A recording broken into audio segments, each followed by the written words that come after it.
Well, good morning, Chamber family and friends. We are back after the Christmas holiday. It is Monday, December 28th. We are so excited to bring back our Member of the Week, and this one is near and dear to my heart and many of ours, I think, in this community, and we're excited to have them with us today, which I'll tell you about in just a second.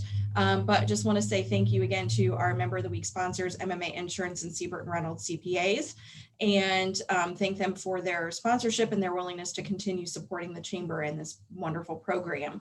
But our Member of the Week, this is super exciting, is Combustion Brewery and Taproom, and we are so excited to have Keith and Sarah Jackson, the owners, with us and get to learn a little bit about them and a little bit about the brewery and what's been going on. I know that this has been one of the most challenging years for just about every business, every industry that there is.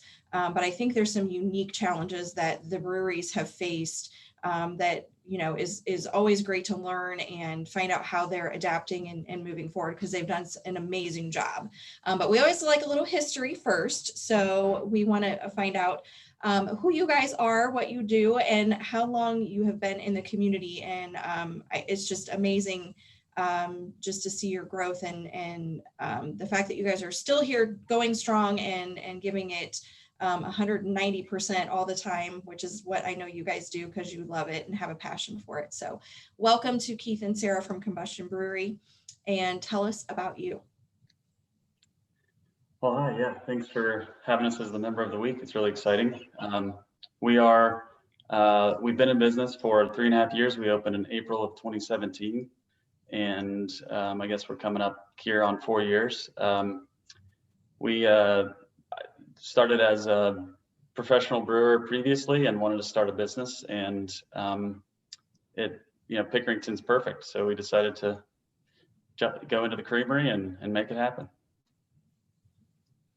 So tell us a little bit about the brewery industry, and tell us what you have seen this year for you guys in particular, but is, you know, even from the industry standpoint, what challenges you have seen from this pandemic? Probably the biggest thing early on was we were facing some issues with shortages with cans. The Crowler, the 32-ounce can is the one way and our main way of getting the beer out the door. And, you know, starting in mid-March, it was, you know, our only way of doing it. And that also happened for pretty much every other brewery across the whole country. So we ended up with everyone looking for crowlers, you know, 2,000 or 3,000 breweries. That's their only way to get beer out the door. And so those 32-ounce cans are not made very often. Typically, they're not that big of a, part of the process for the canning companies. And so very quickly, like worldwide, you know, there were no crowlers left. So the producers had to go in and make special runs. And in the meantime, all the breweries just kind of had to hope that, you know, they would have them made and in place just in time. And we placed orders in a way that we got lucky several times. We got very close to losing, being completely out of crowlers several different times. And in that process, we decided to do 16-ounce cans. So we started doing 4-packs, which is totally outside of our typical realm of offerings, but that was purely based on just we needed to get our beer into some sort of a package, and that was a good way to do it. And we kind of moved on that very quickly, and I think, you know, we put 4 different beers into cans, and I think we ended up doing like 12 different runs or 10 to 12 different packaging runs with those 4 different beers. And that really helped us kind of bridge the gap while the crowler, production was being ramped back up. So that's probably, you know, during this whole process, everything else is just, you know, trying to get people in the door, and all that is pretty, you know, ongoing. But that was probably the biggest hiccup as we were moving through the pandemic to date. So. Well, and you guys have made a ton of shifts, and Sarah, I'm going to kind of jump to you because I think you and I talked early on just about the whole canning process and what it's like to go through. I don't think people realize that when the beer is ready, it needs to be put somewhere and it can't just sit there forever. And I think that, you know, people don't realize the timeline on when to get some of these things done is so small. And when you have such an impact like that on, you know, availability of cans to put your product in, that is such a challenge for the breweries to be able to do that and to get through that. So I certainly commend you guys on your willingness to adapt and basically find whatever you can to make it happen and get your product out on the shelf and into the customer's hands. So I mean, I give you guys tons of props because this has been certainly a challenging year. Yeah, I would say that in reflecting on what some of our biggest challenges are, the unpredictability is definitely one of them, and having to pivot, you know, which is the word of the year, having to constantly pivot and refigure out how we're going to do things with our current situation. And, you know, the reality is that the reason why we were able to continue to package our beer and keep moving it is because of the support of our community. So first and foremost, we're just very grateful for our community. So another thing I was going to say, Keith was talking about how we had to move to canning in those 16 ounce. You may have also seen that we had some smaller crowlers and then also some gold crowlers at some point. So we were really just taking whatever we could get to put our beer in. And our tap room, so typically we are selling to-go beer in a normal year, but not at the same volume that we have been. And so our tap room kind of converted into a production facility, and we had these big pallets of packaging supplies and really had to rework how our staffing worked and how our packaging worked and all of that. So it presented some unique challenges. But we've been doing the dine-in since July and to go as well. Another aspect of our business is our private event space. So we were able to still pull off some pandemic weddings this year that were lovely and safe. And we're looking forward to moving back full swing into those weddings next year. We're super excited that we got the best of 2021 from the Knot for our venue. So that is a pretty exciting honor that we've been hoping to get, and we're pretty proud of getting the best of 2021 from the Knot. Awesome. And speaking of community, you guys are very involved in the community. And I know when you first looked at the brewery, you didn't live here, but you do now, which is amazing. And you've got two young boys that are, you know, in Pickerington schools, which at least one is in Pickerington schools. Both of them are in now. Yeah. So that makes mom happy, except for the homeschooling portion. Well, this is the first year they're both in school full time. So that's kind of a joke because they're not in school full time. You'll get to experience it at some point. Yeah. But going back to that community mindedness and the fact that, I mean, you've really embraced Pickerington and made this your home, and you've really gotten involved in a lot of different activities and have done some great things. So what do you look forward to the most, like with Pickerington and being a part of the community? There's so many different things that go on. What are some of the things that you look forward to the most? Well, I can say that one of our favorite family things to do at the brewery is bluegrass. Once a month, the first Sunday of the month, we do beers and bluegrass, and our family loves to go and participate in that. I know our boys have talked about that lots of times. When do they get to do beers and bluegrass again? The community events that Pickerington puts on, we love participating in those as a family. And really, we want to be able to sit down and chat with our customers again. It's nice to be able to, you know, share a beer with someone and talk with them, and we're missing that. Absolutely. And I know you're a big driver of the Oktoberfest as well, which hopefully will be back next year, we hope.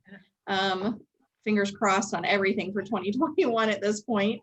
But that is something that has obviously been near and dear to your hearts as well. Tell us a little bit about Oktoberfest.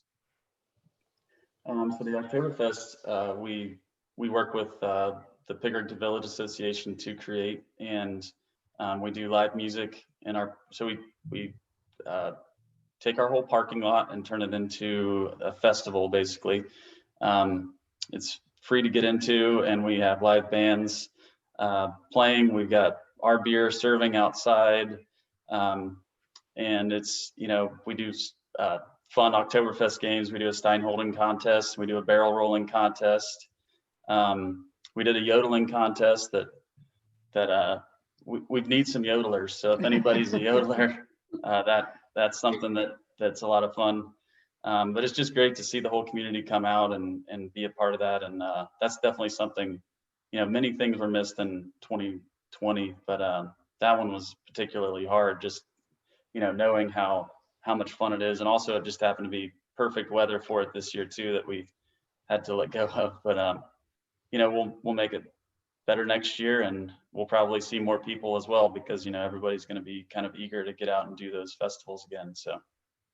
Oh, absolutely. Well, and everybody has 9 months to practice that yodeling. So, get on it. 9 months. We'll figure it out. I'll get my my beer stein arm ready to go. I'll be. Yep. I wanted to do that last year and couldn't make it in the time that the contest was happening. So it's on my list. I'll be there. I'll be the next 10-year champion. Excellent. That sounds good. That means We look forward to it. More years. Yeah. All right, so last question, and then I'll let you guys go. We always ask everyone, what makes Pickerington, the Columbus region, this whole area such a great place to have a business, to raise your family. We get so many mixed responses on this, and I think, I'll let you guys respond to it, but what makes it such a great place? So I think we've kind of touched on the strong sense of community in Pickerington.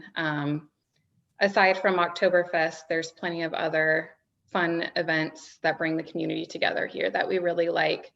We've just, like you said earlier, we are not from Pickerington, and we didn't live here previous to opening the brewery. And the overwhelming response that we got from the community before we even opened was shocking. And that continues. And it's, it's a really special thing for our business. It's a really special thing for us too. We've been able to build friendships with our customers and community members that we couldn't have expected when we started the business. And then outside of the Pickerington area, one thing that I really love is all of the great parks, metro parks, state parks, nature preserves, those sorts of things. And we have access to so many great places in Pickerington.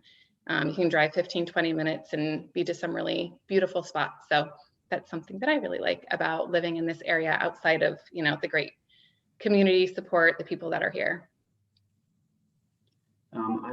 Similar to that, something that I always wanted, with a business is, for someone to kind of feel some sense of ownership with the business, even though it's, just a place they go. And, Pickerington, I think people are really proud of the fact that they're from Pickerington. They've got it's their hometown. And with our business, I like that sense of ownership that people take, like that Combustion is like, Pickerington's brewery. And that's something that we really wanted. And I think that we've, been able to, we see people, talking like that on social media and talking to us about that. They use our beer as a comparison to other beers, and that's exactly what we're hoping for. And another thing that Sarah mentioned is, being able to communicate with people in Taproom and kind of form friendships, but also just seeing friendships that have been born in our Taproom. There's plenty of people that are, in the Taproom, several times a week, and they've gotten to know each other to the point, we hear them talking about, going to, not so much right now, but in the past, having parties, where they're going to each other's houses for the Super Bowl or whatever it might be. And I've even asked before, I was like, so have you guys been friends for a long time? They're like, oh no, we just met here at Combustion, on Tuesdays. And that's one of the coolest things that we see, is just like the friendships that have blossomed from, the fact that we're open, and people are meeting there. And that's, even, strengthening the community, just in that alone is pretty neat. So. Absolutely. That just means everybody loves your beer. So they're The coming beer for the and- beer yeah. and they're comparison, you know, they're comparing to somewhere else that they were at before. And now they're coming back home to their local brewery and enjoying their wonderful beers that they have. So, well, I just want to say thank you guys. I am, you know, thrilled that you're in this community. I'm, you know, just so excited for a new year and a fresh start, we hope. And I know that, you know, mask wearing is going to continue and the safetyness of everything that we have going on in our world is going to continue for a while. But we're excited to get back to whatever that new normal looks like and have those community events again and be able to get over and yodel and hold that beer, you know, beer stein out and see Andy, of course, in his lederhosen and Keith as well. And just have a fun time in the community. But I just want to say thank you guys. We're proud to have you here. I think it's amazing what you do. I, you know, give you so many props and kudos for keeping the business running and all of the adapting that you've done since the beginning of the pandemic and even since the beginning of your opening. I'm sure there's been way more adapting than you probably ever thought of. And you just continue to stay strong and keep things moving forward. And we're excited because you have great beer and we want to keep you here for a long time, long time. Thank you, Teresa. Yeah, thank you right back at you. Yeah, we Yeah. appreciate everything and you do a great job and we're grateful for everything you do for us. So. Yeah. Thank you. I just one more thing about our business that we didn't talk about that I think is really important also with this, you know, sense of community we've been talking about is our staff. So anyone who's been to Combustion knows who our staff are. They are amazing, personable, approachable people. We're super proud of them and we can't get off this Zoom meeting without mentioning them. Well, awesome. Thank you for doing that because you do have great people led by great people. So that's what happens. Great people follow great people. Thank you guys. Member of the week, Combustion Brewery and Taproom. If you've not been there, first of all, what are you doing? I mean, get over there, get yourself some beer to go, take it home, enjoy the new year and have, you know, support local and continue to get out and do so safely. But thank you guys, our member of the week for December 28th. We're excited to have you, excited for a new year and what it's going to bring coming forward. And once again, thank you to MMA Insurance and Seabird Reynolds CPAs, our sponsors. And we will see you next week for another rendition of Member of the Week. Thanks, everybody. Happy New Year and stay safe.